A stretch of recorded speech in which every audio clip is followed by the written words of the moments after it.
జయ రామ జయ జయ రామ ఓ రామ శ్రీరామ ఓంకార రామ దయ చూసి మమ్మేలు దశరథ రామ శ్రీరామ జయ రామ జయ జయ రామ ఓ రామ శ్రీరామ జయ రామ జయ జయ రామ ఓంకార ఓ రామ ఓంకార రామ శ్రీరామ జయ రామ జయ జయ రామ ఓ రామ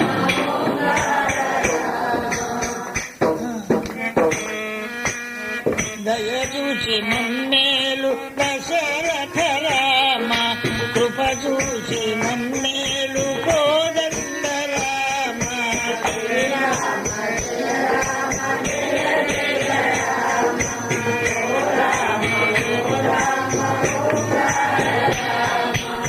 పాలించి మమ్మేలు పట్టాభిరామ పాలించి మమ్మేలు పట్టాభిరామ కాపాడి మమ్మేలు కౌసల్య రామ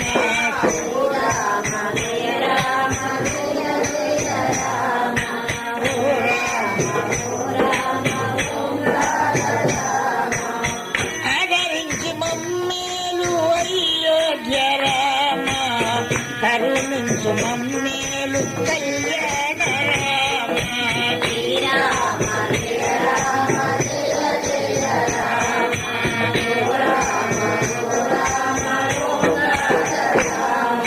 ఈ విధంగా భగవన్నామలో తన్మయత్వమై మృదుమధురమైన కంఠంతో అట్లా పాడుతూ ఉండేవాడు కొంతసేపు. ఇన్ని పనులలో అదన్నమాట. భజనము, ధ్యానము, సద్గంధావలకులు, సత్కర్మం ఇవన్నీ చేస్తూ ఉంటున్నా. అట్లాగే వృధా ఉండకుండా అనవసరం వాక్యములను తాడియక మంచి మాటలు తిన్నవా పన్నవా అనేటువంటి మాటలు వేయకుండా ఈశ్వరుని ఎప్పుడు తెలుసుకుంటాను, ఆయన ఎప్పుడు నేను దొరికించుకుంటాననే ఉబలాటతో కాలం గడుపుతుండేది. అధికమైన ప్రేమార్థే చింతి పుత్రుడు అన్నమాట. ఇట్లా ఈయన ధ్యానం చేసుకుంటూ భయం చేసుకుని పాడుకుంటూ స్మరించుకుంటూ కూర్చుంటే ఇటు వందలాది జనం ఏం దొరికినా ఉపదేశం ఇమ్మని వస్తున్నారు. కొంచెం భక్తులైంది కదా, ఉపదేశం ఇమ్మని వస్తున్నారన్నమాట. లోకంలో వీరు విముఖులైన కొలది ఏమో ఎటనో నేను కొంచెం వాళ్ళకి నా దగ్గర రాకపోతే బాగుండని వీరున్నా కొద్దీ లోకంలో శ్రీ నారాయణ గారి పంచకు రాముని చాలా మంది వస్తున్నారన్నమాట. ఎందుకంటే చందనం చెట్టు ఎక్కడుంటుందో అక్కడ వాసన ఉంటుందన్నమాట.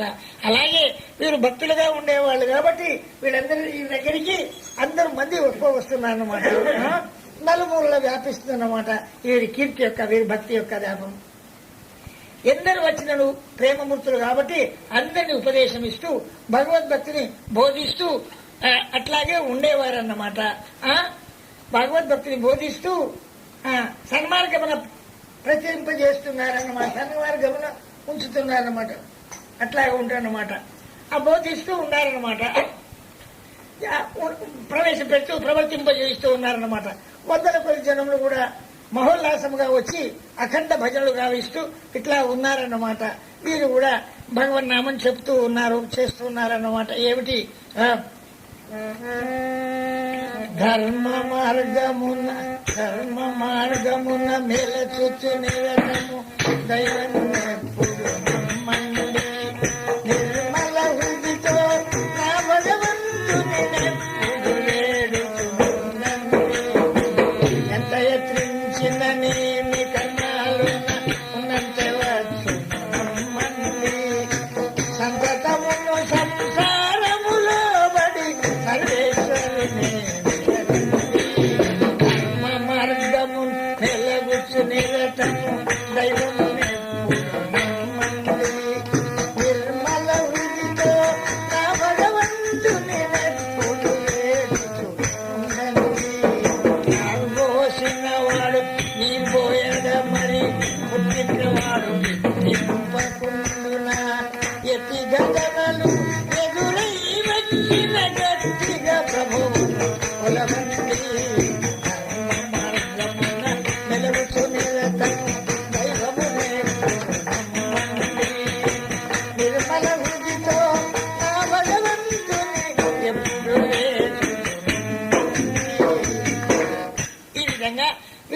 బోధ చేస్తున్నారన్నమాట. ఏంది? ధర్మంగా బతకండి. ధర్మాన్ని ఎందుకయ్యా భర్త చెప్తాడు, ధర్మో రక్షతి రక్షిత. నువ్వు ధర్మాన్ని రక్షిస్తేవా ధర్మము నిన్ను రక్షిస్తుంది. నువ్వు ధర్మాన్ని భక్షిస్తేవా అధర్మం పని చేస్తేవా ఆ ధర్మమే నిన్ను భక్షిస్తుంది. ధర్మమును నువ్వు రక్షిస్తే, నువ్వు ధర్మాన్ని పాలిస్తే ధర్మము నిన్ను రక్షిస్తుంది. అది లేకపోతే అదే ధర్మము నేను భక్షిస్తాను అన్నమాట. కాబట్టి ఎవ్వరు కూడా అవగిందంత అధర్మమైన పని చేయకూడదు. ఇప్పుడు సుఖం చూసుకుంటున్నారు వాళ్ళు, కానీ తర్వాత దీని ఫలితం ఏమైతుంది? అట్లా వద్దండి అంటాడన్నమాట. నువ్వెంత ప్రయత్నం చేసినా ఏమంటాడు, ఎంత యత్నించినా నేను ఈ కర్మలో ఉన్నంతనే వచ్చున్నాం. నువ్వెంత ప్రయత్నం చేసి కర్మలో ఉన్నంత ఉంటుంది, లేకపోతే రాదు. ఉంటే పోయేది, ఉంటే పోతుంది. నీ పాపం అయితే నేను మెడగబడే కదా, ఈ పాప పని ఎందుకు చేయాలి? కాబట్టి దీని కొరకు సంసారంలో పడి సర్వేశ్వరుని విడిచిపెట్టకండి. ఎట్లా బతుకుతావు అనుకోకండి. గరీబోలారా, నారు పోసిన వాడు నీరు పోయడం, మరి నారు పెట్టడం నీరు పెట్టుకోడా చేనాయనే. కాబట్టి పుట్టినవాడు గిట్టకుండునా వాడు సాస్తాడన్నమాట. కాబట్టి ఎటువంటి ఘటనలు జరిగినప్పటికీ గట్టిగా ప్రభువుని నమ్మాలి, కానీ ఇంకోది పోకూడదు అని ఈ విధంగా వీరు ప్రచారం చేస్తూనే ఉంటారు. ఇక వీరు ఏ ఊరికి వెళ్ళినా ఎక్కడికి వెళ్ళినా పోతారు కదా. ఆ తర్వాత పోయిన వారికి అడవిలో కూర్చుండేవాడు. అడవిలో కూర్చుండేవాడు అన్నమాట. ఏంటైనా ఏడికి పోయినా అడవిలో కూర్చుండేవాడు అనమాట. కూర్చొని రాముడు అప్పుడు వీరికి భక్తి చెప్తున్నాను, వీరి భక్తి మారిందనమాట. అప్పుడు రాముని ప్రేమ ఉందన్నమాట. చిన్నప్పటి నుంచి ఇప్పటిదాకా చెప్తాను ఏంటైందో అది దాకా రామభక్తే ఉండే అన్నమాట. అట్లాగే ఇంటి నుంచి ఆశ్రమం నుంచి బయలుదేరిందంటే ఏ అడవిలో కూర్చున్న రామచంద్ర ప్రభువుని గురించే వెలిగెత్తి ఏదైనా పాటలు ఆటలు అన్ని భర్తీ ముందర ఉన్నట్టు కనపడుతుండేవారు అనమాట. కాబట్టి నువ్వు ఆయన వారికి కనపడుతుండేవాళ్ళు అన్నమాట. ఆయనకి ఎక్కడ పోయినా రాముడు కనపడుతున్నాడా ఏమని అట్లాగా ఉంటదన్నమాట.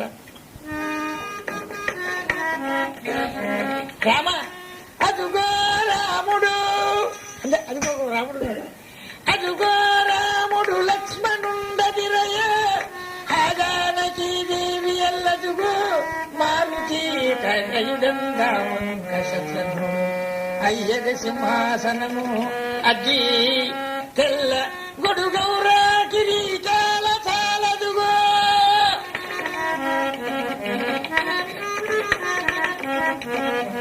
నల్లని చల్లని నవ్వు వెన్నెలలు వహువా రామచంద్ర ప్రభో.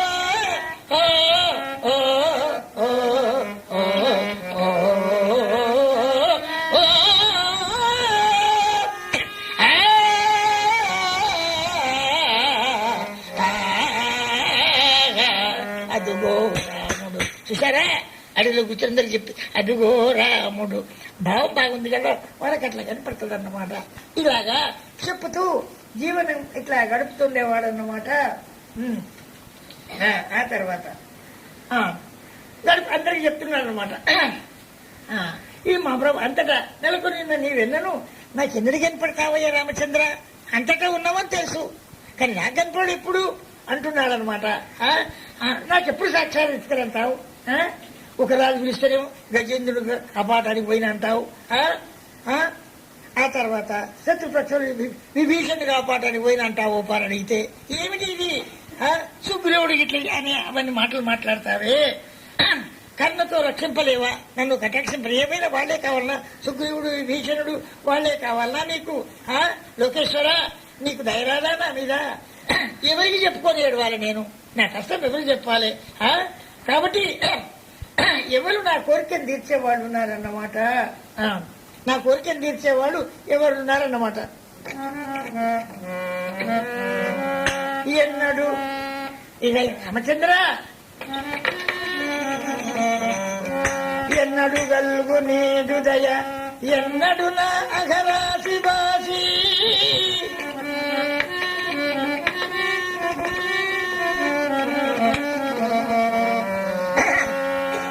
ఎన్నడు గల్గు నీ దయ ఎన్నడు నా అఘటు పరాసి బాపి ఇంకెన్నడు దివ్యమైన భవదీయతను ప్రభ చూడగందు నాకెన్నడు జన్మ మృత్యువుల ఈడ్పుదల తరించుట చోటు. నా జన్మ మర్మాలు రహితమైనడు నేనెన్నడు చేరుకొందు. నాకు ఇంతకు మారు ఇంతకు మూలము నీవు రాఘవా. రాఘవా నీ దయ లేకపోతే నేను చేరలేను. ఎన్నడూ నాకు అక్కడ నువ్వు దగ్గర ఇంతకు నీ దయలేదు రాఘవా. గోరుగోరున ఏడుస్తున్నాడన్నమాట. ఎన్నడూ నాకు కలిగేది. ఆ తర్వాత ఇట్లా అనుకుంటూ స్వామి దివ్య స్వరూపమును సందర్శించమని జాముల కొరది ఒక పారు ఉన్నమాటగా జాముల కొరది బాగా ఏడుస్తూ ఉన్నాడన్నమాట. ఆర్తితో జగత్ప్రభుని గురించి ప్రార్థిస్తున్నాడు, ఏడుస్తున్నాడన్నమాట. రాత్రి శ్రీ నారాయణ గారు పడుకునేటప్పుడు మనం ఎప్పుడో పీఠ మంత్రం అన్నానండి, జపం చేసినండి.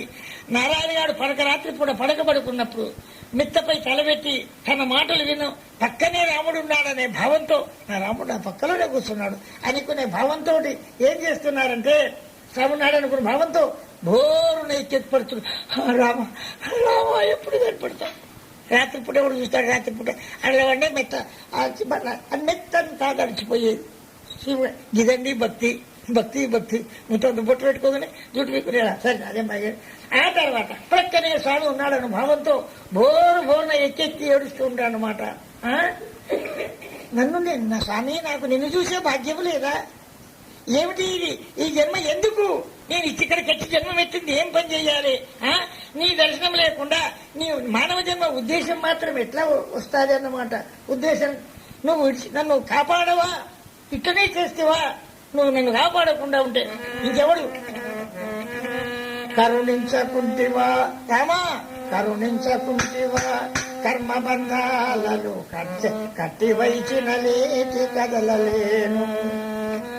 దయచూడకున్నచో తాపద్రయానల దారుణ కీలల దగ్ధమగుదు.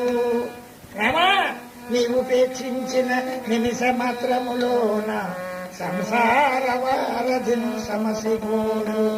కాపాడకున్న బల్పాపాలకును చిక్కి గతిలో కయ్యము నుంచి కతిథి నగుదు. ఎట్టులైనను నన్ను చేపట్టకున్నా దారి తెలియకని దరి చేరలేను. సమయమయ్యను గోవుమో కమల నయన పరమ కరుణాంతరంగా శ్రీ పాండురంగ పరమ కరుణా శ్రీ పాండురంగ. ఈ పాండురంగ కనపడవా? ఎట్లా? నేనేం చేతు? కాబట్టి ఈ విధంగా తాను బాగా పశ్చాత్తాప పడుతూ ఉన్నాడనమాట. నాగట్టి చచ్చవలసింది, చావవలసిందనా, పుట్టవలసిందనా, ఇంతేనా? నీ దయగలగదా? నీ దర్శనం లేని జన్మ నేను ఎందుకేంది? ఉంటేంది నేను పోతేంది? సార్థకమేం బతికి అని వీరు అనేక వేల విధముల ఏడ్చుకుంటూ కన్నీరు దారులతో మెత్తలన్నీ కూడా తడుపుతూ ఇట్లాగే ఎన్ని మెత్తలగే తడిచిపోయేది. ఏడ్చి మనకు ఒక్కడనే ఏడుపు వచ్చినదే. భక్తి భక్తి అంటే ఏవో అనుకుంటారు. లేడు వాడు దివ్య పురుషుల తోడు తొలుత గొప్ప ఆర్తితో దేవదేవుని కలిగించి సందర్శన భాగ్యమును యోగమును సత్యమును విలాపం యోగం ఊకే బాగా వేడి రాకపోతే ఏడుసులు పెడతారన్నమాట. పిల్లగాళ్ళు కదా, అది చెప్తే లేకపోతే తల్లి అట్లాగే ఏడుస్తారన్నమాట. అట్లా రోదన చేస్తూ భగవంతుడు చేస్తున్నారన్నమాట. ఆ తర్వాత ఇక వీరు ఎటువంటి వాళ్ళు అంటే, వీరికి సిద్ధ అలవ చేసేవాళ్ళని, వీరికి కల్పకాలని అంటే బొమ్మలు చేయడం, విగ్రహాలు చేయడం, వీరికి ఎవరు చెప్పారు? భక్తి భావం ఉన్నది కాబట్టి ఆయనకు అట్లా భావం ఉన్నదన్నమాట. అనేక కళలను, శిల్ప కళలను చేస్తూ ఉండేవాడు అన్నమాట. ఏం చేసిండు? ఒకసారి సిమెంట్తో రామకృష్ణ హరి 3 కళ్యాణం చేశాడు. పండరిపురంలో మరేది జయ జయ రామకృష్ణ హరి, జయ జయ రామకృష్ణ హరి, జయ జయ రామకృష్ణ హరి, జయ జయ రామకృష్ణ హరి, జయ జయ రామకృష్ణ హరి, జయ జయ రామకృష్ణ హరి, జయ జయ రామకృష్ణ హరి, జయ జయ రామకృష్ణ హరి. అట్లాగే రాముణ్ణి, కృష్ణుని, హరిని, నారాయణని ఒక్కటే విగ్రహంలో చేసి తయారు చేశాడు అన్నమాట. చేసి స్వామి నిర్మించి దేవమందిరంలో పెట్టుకున్నాడన్న, పూజ చేశాడు. ప్రత్యక్ష దైవైన బుద్ధితో ప్రత్యక్షంగా ఉండే నా రాముడు అనేక గంత విశ్వాసంతో ఆ తర్వాత దైవ బుద్ధితో పూజించుండే అన్నమాట. ఈ విగ్రహానికి స్నానం చేయించేవాడు, పీతారం కట్టించేవాడు, గోపీచందనంతో గోవిందనామం దిద్దేవాడు అన్నమాట. చేతికి మురళి ఇచ్చేవాడు. కృష్ణుడికి కూడా నీవేదైనా బాగా ప్రసాదం పెట్టేది, ఆరోగ్యం చేసేది, హారతలు ఇచ్చేవాడు అన్నమాట. మురళిని మ్రోగిస్తుండా తాను ఇంకా మళ్ళీ ఒక పరి మురళిని మ్రోగిస్తుండప్పుడు తాను ఒక గోప బాలకుడిలాగా పక్కకు నిలబడుతుండేవాడు అన్నమాట. ఇదంతా భావం అన్నమాట. పడుకున్నాడు గోప బాలకుడు ఉన్నట్లు పరమశ్రద్ధతో మహాప్రేమతో మూర్తిని చూస్తుండేవాడు అన్నమాట.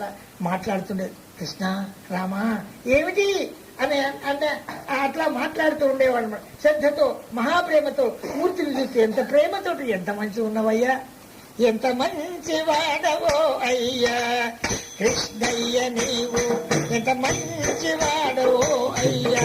ప్రేమతో ప్రేమించేవాడు అనమాట. కొంతసేపు ఏడుతాడు, ఎప్పుడు కనపడతావు చెప్పు ఎన్నాళ్ళు ఆయన అని ఇట్లా ఏడుస్తూ ఏడుస్తూ కొంత తడువు ప్రార్థిస్తూ తాళం చేతులు కొనుక్కొని మా మధుర కంఠముతో ఇట్లా భజన చేస్తూ ఉండేవాడన్నమాట. ఎట్లా కాబట్టి బాగా భజన చేస్తూ ఉండేవాడన్నమాట. ఏమిటి చేసేది, ఎట్లా చేసేదంటే ఏ నాటికైనా అలిదరిశనమో కారుణ్యలో లేదో ఈ దుర్దేశకు, కానీ ఈ దుర్దేశం ఏ నాటికైనా హరిదరిశనమో కారుణ్యలో లేదో ఈ దుర్దేశకు, ఏ నాటికైనా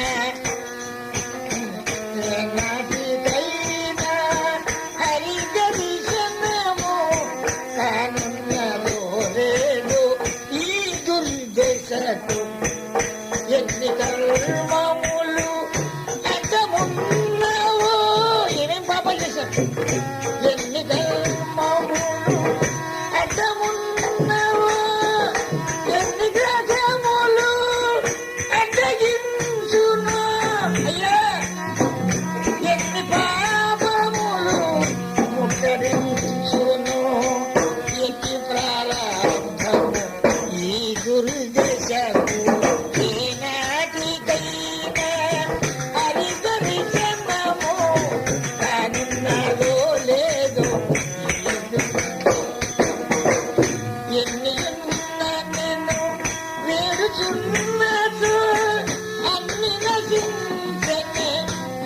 తోడుగా విన్నవించి వేగమే వచ్చి ఆ బన్నునిగాము అతడి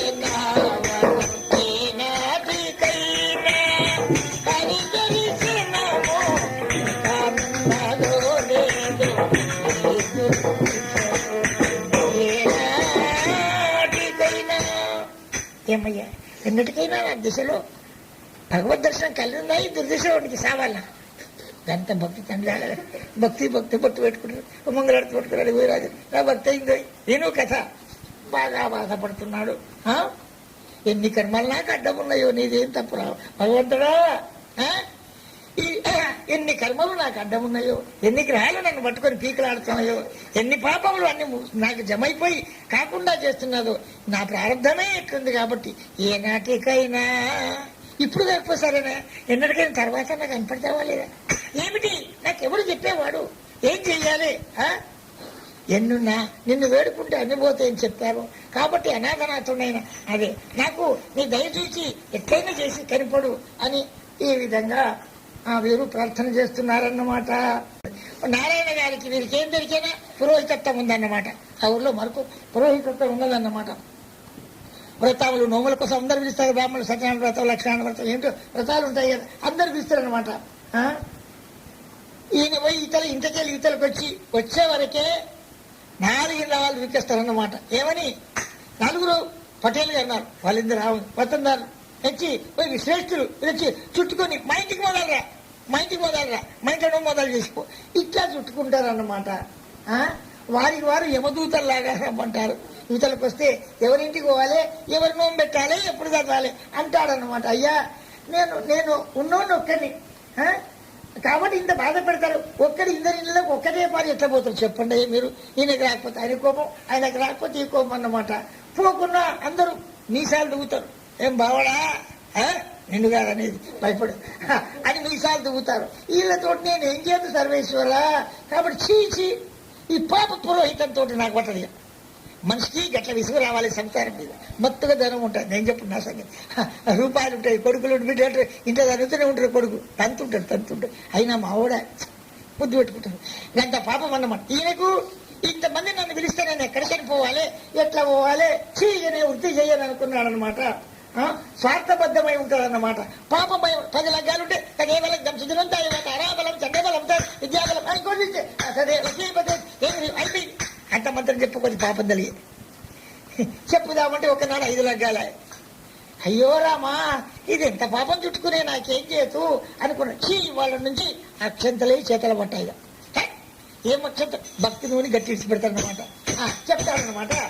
నాటి నుండి ఇటువంటి స్థితి ఇతర బ్రాహ్మణులకు కూడా వస్తుందన్నమాట. ఒక 10 మా ఇంటికి రా, మా ఇంటికి అంటారు. కానీ వాళ్ళు అప్పుడు అనుకుంటారు ఈ పురోహితం మంచిది కాదే, మేము చెయ్యమంటాడన్నమాట. మళ్ళా పైసలు దొరకగానే అది కాగానే ఉండొచ్చు. మళ్ళా పోతారు. మంచిగానే నా గ్రామాశ్రయం ఉన్నది, మంచిగా ఉన్నది, నెలకు 10,000 రూపాయలు దొరుకుతాయి అంటారన్నమాట. గంగల మునగాలి. పాపం చేస్తే గంగల మునిగట్టించింది. ఆ తర్వాత ఇది కదా బ్రాహ్మణులు ఎనకట కళ్ళాలకు పోయేదన్నమాట. కళ్ళాలక్కడికి పోయి వాళ్ళు పెట్టిన బుడ్డడో అడ్డడో ఏవో పెట్టుకొని తీసుకురావాలన్నమాట. అంతటా బ్రాహ్మణులు మిక్సం పెట్టే అలవాటు వాళ్ళకు ఉన్నదన్నమాట. మొదలు బ్రాహ్మణుడు అక్కడికి పోవాలి. వెనకట ఏం ఉందంటే మొదలు బ్రాహ్మణుని పెట్టినాక ఇంకోటి పని బాటలకు పెట్టాలి, తన ఇంట్లోకి తెచ్చుకోవాలి. అప్పుడు ఉండే వెనకట. ఎప్పుడంటే 70 ఏళ్ళ కింద ముచ్చట చెప్తున్నా. ఆ తర్వాత తండ్రి గారు అనేది, అరే నారాయణ కొంచెం కళ్ళ కాడికి పోయి నేర్చుకోరా అంటుండేవాడు. ధాన్యం లభిస్తాదిరా, సంసారం ఎట్టేళ్ళరా, నీతోటి కష్టం వచ్చి పడ్డది. చూడు ఆ బ్రహ్మాండ నాయకుడైన భగవద్భక్తి ఉదార స్వభావాలని ఇది ఎక్కడ. మరే నాయన సంపాదనకు లేకపోతే దొరికింది ఇంత మనకు ఏమైనా పొట్ట గడుస్తాదిరా, నువ్వేమో కళ్ళాలగో నేర్చుకోవు, ఏం లేదు అని ఎన్నో సార్లు నారాయణ గారిని తండ్రి గారు ఇట్లా అంటూ ఉండేవాళ్ళన్నమాట. ఆ తర్వాత అంటూ ఉండేవాళ్ళన్నమాట. ఒకనాడు ఊకంటుండు కాబట్టి గొంగడేసుకున్నాడు. మరి చిన్న పంచంలో అదేందో సల్లాల పోసుకుంటూ వస్తాయి అప్పట్లు కాబట్టి గొంగడ వేసుకున్నాడు అనమాట. కళ్ళం పోయినాడు అనమాట. అక్కడ ఒక కళ్ళం అవుతుందన్నమాట. ఆ కళ్ళం దగ్గర పోయి నారాయణ గారు అడుగుటే ఏమడగాలనో తెలియదన్నమాట. తెలియక చూసుకుంటూ కూర్చున్నాడు. గాడ కళ్ళం ఉంటే నీడ కూర్చున్నాడు, చెట్టు నీడ కూడా కూర్చున్నాడు అన్నమాట. కళ్ళం యజమాని లక్ష్య పెడతలేడు. సుందరి పంతులు వచ్చిందో కూర్చుని నాదేం పోతే వద్దంటనా నా జాగన అనుకుంటే లక్ష్య పెట్టలేదన్నమాట. అటు దిక్కు చూడలేదన్నమాట. కళ్ళమంతా పూర్తి చేశాడు. కళ్ళంలో పెట్టే వాళ్ళ పని మాటలు వాళ్ళందరికీ కూడా పెట్టాడు. అందరూ ఇళ్ళకు వాళ్ళ లక్షమణులు పనిచేసే పాటలు అందరు సంచులు పట్టుకున్నారు, గొంగట్లు వేసుకొని పోతున్నారన్నమాట. కళ్ళంలో ఉండే ధాన్యం కూడా అయిపోయింది. పెట్టింది వాళ్ళు వెళ్ళిపోతున్న ధాన్యం కూడా అయిపోయింది అన్నమాట.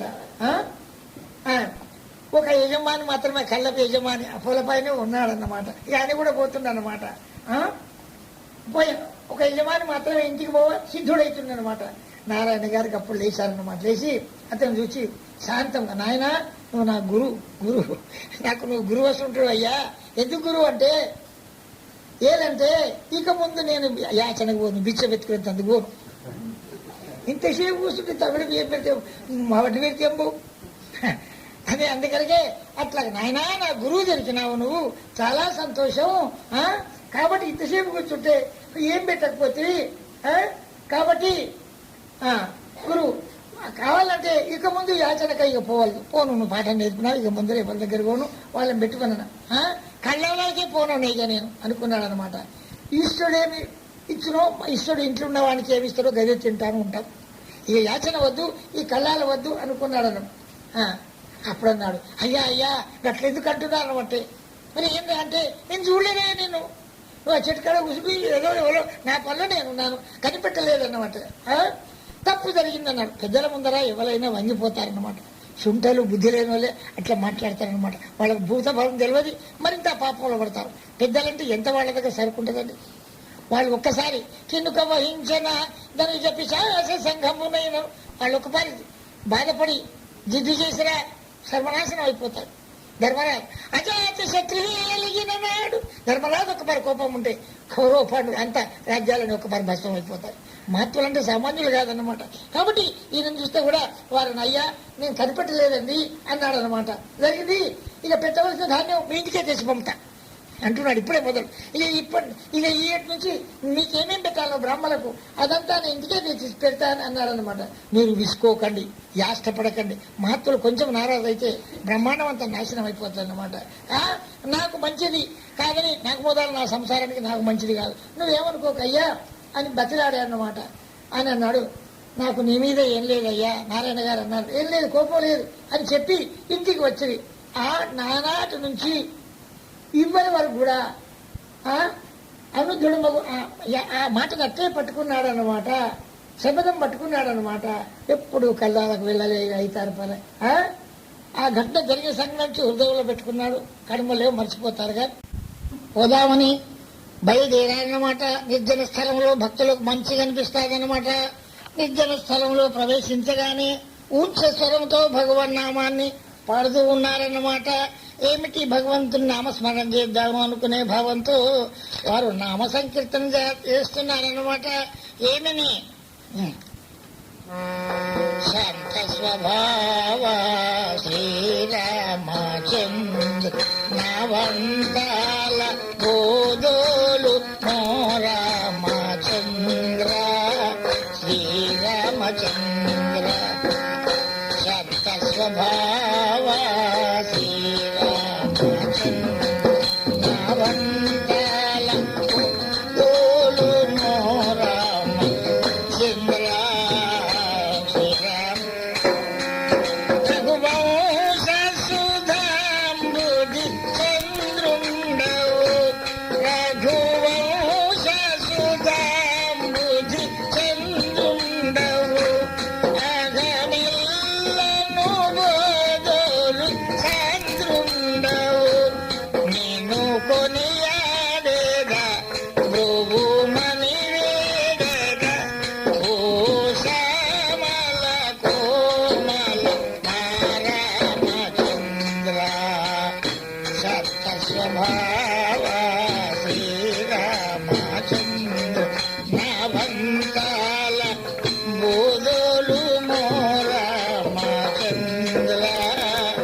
ఈ విధమైన ప్రార్థనగా చేస్తున్నారు. ఎందుకంటే ఎవరికి ఏ దాని మీద మనసు ఉంటుందో వాళ్ళు అదే ఉంటారన్నమాట.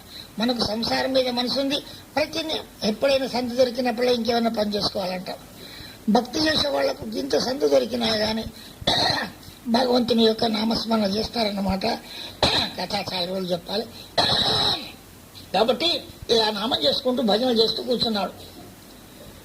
స్వామిని గురించి సంభాషిస్తున్నాడు. భగవంతుని గురించి. వీరికి బాల్యం నుంచి రాముడు ప్రేమ, ఇష్టదేవత. మళ్ళీ మారతారనుకోండి, ఇప్పుడు రాముని మీద ప్రేమ కాబట్టి ప్రేమతో భజన చేస్తూ స్వామిని గురించి సంభాషిస్తున్నారన్నమాట. కొద్దిగా దూరం ఆ నామం చేస్తూ పోతున్నాడు. అడవిలో దప్పి వేసింది అన్నమాట, దూపైంది బాగా. దూపైతుందన్నమాట. 4 దిక్కులు చూచాడు, ఎక్కడ నీళ్లున్నాయి, ఏం చేస్తాడు, అడవిలో ఎక్కడ నీళ్లున్నాయి, బావి ఎక్కడ ఉన్నదని చూస్తున్నాడు అన్నమాట. ఎక్కడ చూసినా గాని బావి గాని చెరువు గాని ఏమి కనపడలేదన్నమాట. అయ్యో, మా నీళ్లు లేవే, నాకు నడవ చేతనైతే లేదు, నాలుక పీక్కపోతుంది.